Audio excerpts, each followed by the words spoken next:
Seguir? Vamos falar dos apologistas. Existe uma certa conexão entre um assunto e outro que nós estamos tratando. Houve perseguição à igreja? Houve. Perseguição física nós falamos. Só que houve também perseguição intelectual. E é isso que nós vamos tratar agora. E aí surge a figura dos apologistas. O que é uma apologia? É uma defesa. Um apologista é um defensor da verdade. Esses apologistas, eles aparecem desde o início. Na verdade, o primeiro ataque intelectual à fé cristã veio com os judeus, foram os primeiros a atacarem o cristianismo. E lá no Novo Testamento nós já vemos como é que é a linha de defesa do cristianismo em relação aos judeus. Já no Novo Testamento a gente vê isso. Quem é que lembra? A linha é sempre a seguinte: o cristianismo é uma continuidade do judaísmo. Porque é a vinda do Messias prometido. Então sempre a igreja teve o Antigo Testamento como suas escrituras, porque não é nada mais nada menos do que uma continuidade. E o judaísmo, quando ele não migra para o cristianismo, ele estagnou, ele errou o alvo. Quem é que lembra onde no Novo Testamento que nós já temos defesas nessa linha? Vamos lá, provinha, prova oral. Defesas nessa linha de que o cristianismo nada mais é do que uma continuidade do judaísmo. Em Atos, Pedro em Atos, tem um exemplo melhor em Atos. Estevão, perfeito ali, né? É uma apologia bem clara em que ele mostra toda a sequência e apontando para essa linha de raciocínio. Temos uma carta também no Novo Testamento que praticamente trabalha só isso. Qual é? Qual é a carta? Hebreus, exatamente. Hebreus. É a carta aos... também trabalha exatamente isso, uma continuidade em relação ao judaísmo. É isso que o livro de Hebreus trata. Que segundo Lutero cria, né? Foi escrita por Apolo. Também é um nome duvidoso, porque também é o nome de um deus grego. Apolo de Alexandria, né? O grande pregador, né? É isso aí. Não vou dar por causa do deus grego, né? Mas é nome duvidoso. Tito já está nessa turma aí. Só que eu quero trazer alguém realmente mau para o meu lado.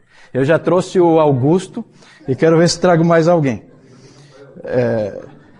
Rafael é anjo, né? Não, esse aí escapou, Esse aí escapou.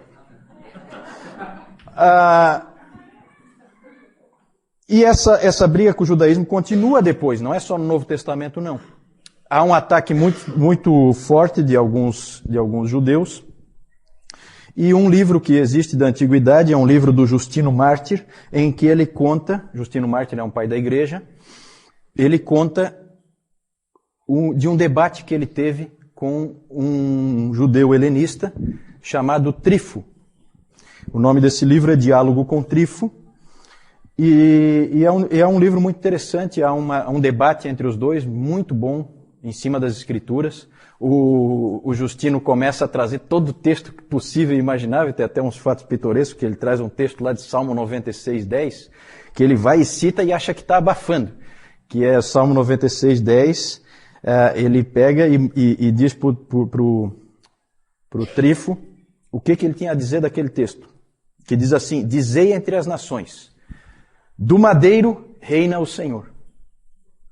Salmo 96:10, do madeiro reina o Senhor. Então, Jesus Cristo reinando da cruz. Aí o Trifo foi pegar a Bíblia dele e falou assim: isso aqui eu não tenho aqui não. Na minha Bíblia não está escrito assim não. Na minha Bíblia, Salmo 96:10 diz: dizei entre as nações, reina o Senhor. Exatamente. Aí o Justino dá uma de esperto e fala: tá vendo?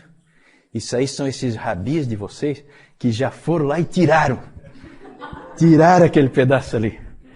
Quando na verdade não era nada disso, era algum escriba cristão que tinha incluído um pedaço ali, né?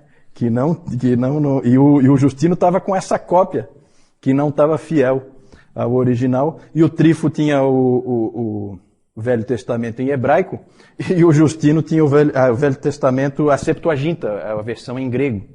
Já com esse copista que achou que estava abafando, né, botou lá em homenagem ao Senhor do Madeiro e tal. E são fatos pitorescos assim. Esse debate durou 2 dias e ninguém conseguiu mudar a posição do outro, mas é impressionante nesse livro, eu nunca vi o livro, mas tem os testemunhos nesse sentido, de que houve um tratamento extremamente cortês entre eles, um tratamento em excelente nível, eles se tratam como amigos no final, é uma situação que não perdurou no futuro. Depois a relação cristãos e judeus passou a ser péssima, né? Os rabis lançaram lá o tal do Talmud babilônico, atacando e jogando anátema para todo lado em cima dos cristãos, e os cristãos começaram a usar expressões do tipo assassinos de Cristo para os judeus, né? João Crisóstomo, um dos pais da igreja, foi um desses que utilizou esse nome e perpetuou esse nome aí. Quem são os judeus? São os assassinos de Cristo. Então a situação se deteriorou. Agora o judaísmo, houve então esse tipo de conflito aí com o judaísmo, mas o principal é com o paganismo. Pode passar ali. E aí nós temos várias obras da antiguidade aí, escritas por cristãos, para defender o cristianismo. Nós temos essa Epístola a Diogneto. É um material muito interessante, com uma boa visão da graça, porque uma coisa que é interessante dessa época aí da história da igreja é que ninguém entendeu a graça. Ninguém. Tinha que esperar chegar Agostinho para entender Paulo, porque ninguém tinha entendido Paulo. E essa epístola chega perto. E ela é muito bonita, ela usa a expressão de que os cristãos são a alma do mundo. Ela tem, assim, momentos bem interessantes. Esse Octávios de Minícius Félix é a história de um diálogo entre Octávios e Cecílius. Esse Octávios era cristão e ele, então, começou a discutir com esse Cecílius. E ele acaba convertendo os Cecílios. E é interessante que, já naquela época, quando você pega esse material, que é lá do 2º século, você já vê os mesmos ataques à fé cristã que existem hoje. É impressionante como é sempre as mesmas coisas que se diz. Não há, assim, novidade, né? É sempre a mesma coisa.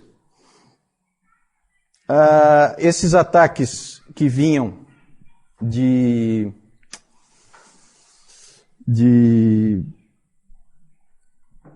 fontes pagãs, normalmente de filósofos e tal, eram ataques sofisticados. Nós temos um famoso que é um livro do Celsus, né? Esse Celso, não tem um Celso aí não, né? Eu tô louco para trazer alguém para mim. Esse Celso publicou o livro Verdadeira Razão, em que ele ataca, destrói mesmo o cristianismo. E aí vem Orígenes, que era um gênio, que é aquele que a mãe preservou escondendo a roupa. O Orígenes, ele escreve um livro famoso que se chama Contra Celsum, em que ele rebate todas as acusações do Celso. Então os apologistas, é sempre esse trabalho de escrita, é sempre esse trabalho de ataques, e eles daí se defendem, esses ataques mais sofisticados, mas também havia ataques intelectuais mais grosseiros. E um interessante, que depois o João vai mostrar, é uma pichação que existe hoje em Roma, nas ruínas lá. Existe uma pichação na parede, com uma figura de um burro crucificado, um homem com cabeça de burro, e embaixo escrito, Alexandre adora o seu Deus. Ou Alexandre adorando o seu Deus. Isso é encontrado hoje lá. Na verdade, o que é? É uma gozação de algum vizinho mala lá, do tipo né? Que não gostava do Alexandre, não gostava dos cristãos, e então fez ali uma referência a Cristo daquela maneira, em que ele procurava desonrar a Cristo. O Justino Mártir escreveu a primeira e segunda apologia contra os pagãos. Esse homem era um homem de grande inteligência, de grande capacidade, e ele é o principal apologista. Vejam que ele defendeu a fé cristã tanto contra os judeus como contra os pagãos.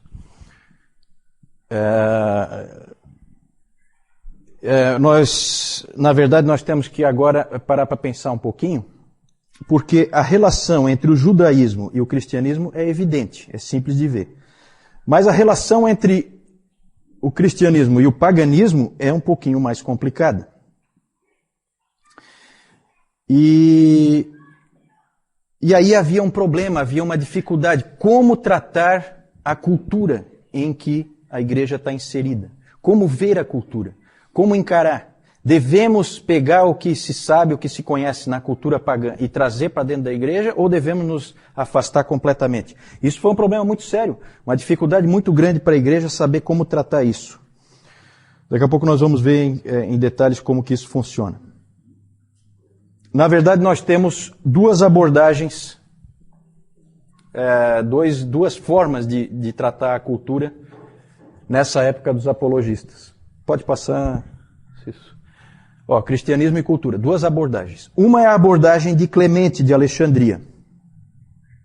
Clemente, como um homem de Alexandria, evidentemente ele tinha em alta conta todo o conhecimento que já existia, conhecimento pagão, todos os escritos filosóficos, tudo para ele era de grande valor.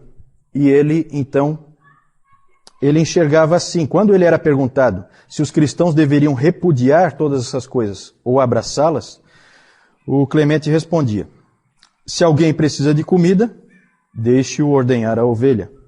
Se precisa de roupa, deixe-o tosquiá-la. Da mesma forma, deixe-me usufruir da erudição grega. Ele achava que todos os filósofos pertenciam aos cristãos, que aquilo tudo era dos cristãos, e que aquilo tudo era para ser usufruído pela igreja, e não jogado fora. Essa era a postura do Clemente de Alexandria. Não é à toa que venha de Alexandria esse pensamento. E o Justino Mártir tem uma frase famosa dele, em que ele dizia que onde quer que haja verdade, ela vem de Cristo e pertence a nós. A mesma atitude. É verdade? É nossa. Então vamos pegá-la para nós. Essa é uma atitude, a atitude de integrar essas coisas no cristianismo. E a outra atitude, saindo de Alexandria, que é no norte da África, e indo mais para o ocidente, mais para o oeste, nós chegamos em Cartago, também no norte da África, e lá nós encontramos Tertuliano. E Tertuliano tem uma postura oposta. Ele acha que não deve haver nenhum vínculo entre a igreja, entre a fé cristã e a filosofia grega, o pensamento dos pagãos. Quem é que está certo? Pergunta difícil. Na verdade, a postura de Clemente, e que também foi depois a postura de Orígenes, que é sucessor de Clemente em Alexandria, é uma postura perigosa, porque ela leva facilmente a um sincretismo. Parecido com o que existe hoje em dia, né? Quando a gente pega e inclui a ciência dentro da igreja, e aí acontece coisas como a que o Nilton pregou hoje de manhã, de pessoas que misturam o relato bíblico com o evolucionismo, ou então no tratamento das vidas das pessoas na igreja, você começa a misturar a palavra de Deus com a psicologia, por exemplo. No fim, você não sabe se você está realmente tratando pela psicologia ou pela Bíblia, você já não sabe mais. Começa a haver uma mistura, começa a haver um sincretismo, e não é à toa que em Alexandria floresceu o gnosticismo valentiniano, porque você acaba abrindo o caminho para todo tipo de sincretismo, mistura de religiões. Cartago, nós temos Tertuliano. Tertuliano é uma grande figura da história da igreja, já citei ele várias vezes aqui. E esse Tertuliano, ele foi um homem que ele era um advogado, ele se converteu mais ou menos na meia-idade, com em torno de 40 anos. E ele era um homem muito enérgico, muito combativo, gostava de uma briga, e grande orador, grande pregador, extremamente dogmático, firme nas suas posições, e ele não gostou nada da atitude que Alexandria tinha em relação aos gregos. Ele disse, eu tenho aqui uma frase dele, deixa eu ver onde é que está. É uma famosa frase, que talvez vocês já tenham escutado.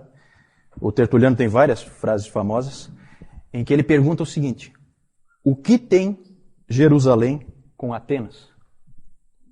Já ouviram essa frase? É dele. O que é que Atenas tem a ver com Jerusalém? O que é que tem a academia com a igreja? O que é que tem os hereges a ver com os cristãos? Essa era a posição dele. E o Tertuliano, na verdade, ele era um pouco exagerado. E nessa posição dele também tinha problema. Na primeira nós tínhamos esse problema do sincretismo. Começa a misturar tudo, no fim você já não tem mais um cristianismo puro. E no caso do Tertuliano, você tem um isolamento da igreja em relação à cultura. Ele se isola. E você começa a ter um cristianismo estranho. E o Tertuliano tinha umas frases que não ajudavam nada. O Celso criticava, o Celso que eu falei antes, um crítico dos cristãos, ele criticou no seu Verdadeira Razão, ele disse o seguinte, que os cristãos dizem, não faça perguntas, apenas creia. Isso para o Celso era inadmissível. E o Tertuliano, acho que ele ia um pouco nessa linha, porque olha só essa frase dele, que sempre deixou todo mundo estupefato. Ele dizia assim, eu creio porque é absurdo. O Filho de Deus morreu. Isso é crível porque é uma tolice. E ele foi morto e ressuscitou. Isso é certo porque é impossível. Esse tipo de atitude não ajudava nada, porque, na verdade, pessoas como Celso achavam isso uma coisa irracional. E o cristianismo não é irracional. Então esse aí é um outro extremo que o Tertuliano foi, que também não foi muito legal. O Tassiano, que é outro pai da igreja, esse foi pior ainda, ele era mais radical ainda.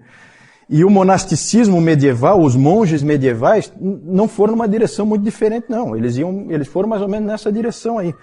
Tem aquele livro, O Nome da Rosa, do Umberto Eco, que eu nunca me atrevi a ler, porque dizem que é terrível de ler, né? Porque ele escreve um monte de línguas diferentes, porque cada monge fala numa língua diferente.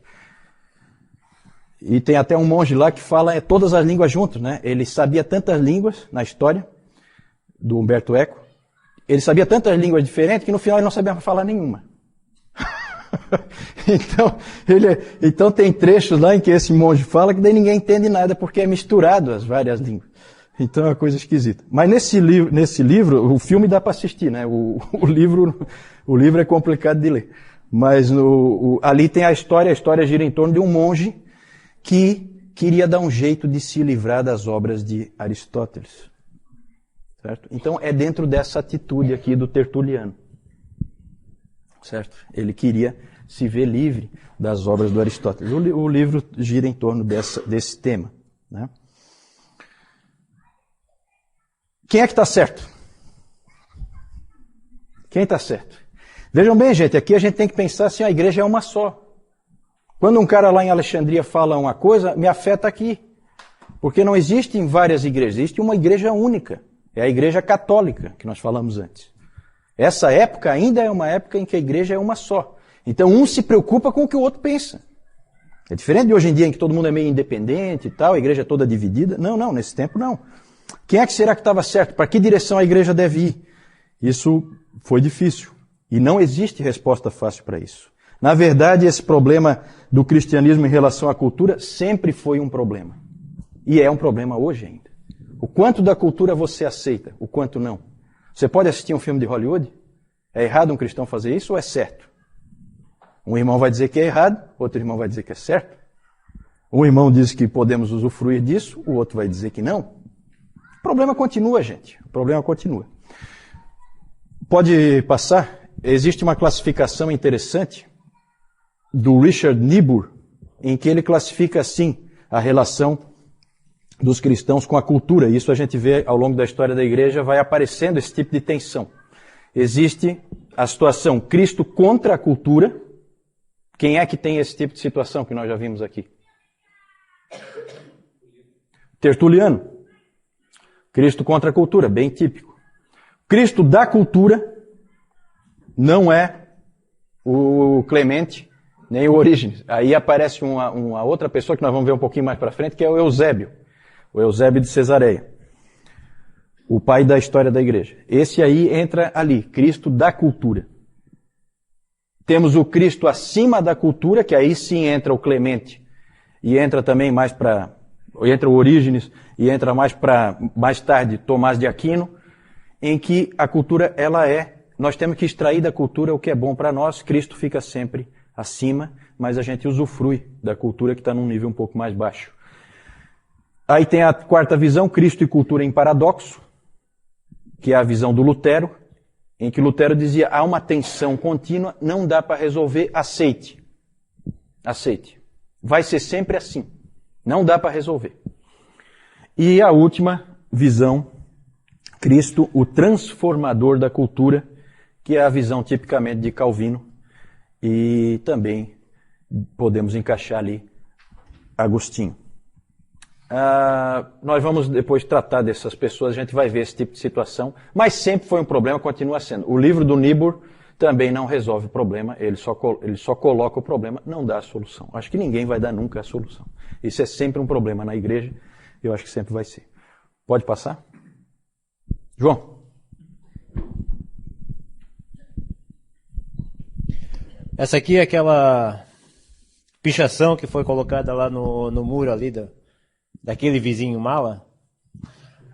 Aqui, representando a cruz, aqui uma figura com a cabeça de um burro. E aqui, Alexandre adorando ali o burro. Então, quer dizer, se tem um adorando um burro, seria mais ou menos assim, um burro adorando outro burro, né? E aqui nós temos o Justino Mártir, figura dele. Próximo.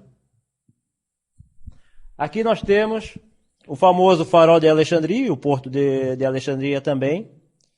Aqui o farol, onde já foi falado ali, inclusive da biblioteca lá de Alexandria. E aqui nós temos o Clemente de Alexandria, que também o Juliano falou ainda há pouco sobre ele. Alguma pergunta aí em relação aos apologistas?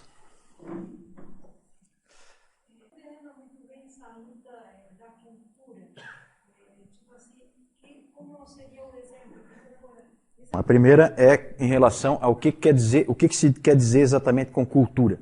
Cultura aí, no caso, é o que nós costumamos chamar de mundo, né? Na verdade, é toda a forma de ser, os valores, as ênfases, a maneira de viver das pessoas que são do mundo. As filosofias que elas seguem, como elas constroem o pensamento delas, a maneira delas aprenderem, as ênfases, tudo isso é a cultura. Nós devemos trazer isso para dentro da igreja ou não? Nós devemos ser semelhantes a eles ou nós devemos ser radicalmente diferentes deles? Sempre foi, né? É hoje, inclusive. Nós temos grupos de cristãos, desde o Amish, que não se mistura em nada com a cultura, até o totalmente mundano que sai no bloco de carnaval, sem problema nenhum. Certo? Então existem essas gradações aí. Numa igreja católica, isso seria um problema seríssimo. Uma igreja única. Hoje as igrejas são divididas, então um não se preocupa muito com o que o outro faz. Mas naquela época, afetava. Quem é que está certo? Para onde a igreja deve ir? Quem é que nós devemos ouvir? Devemos ouvir Tertuliano ou devemos ouvir Clemente?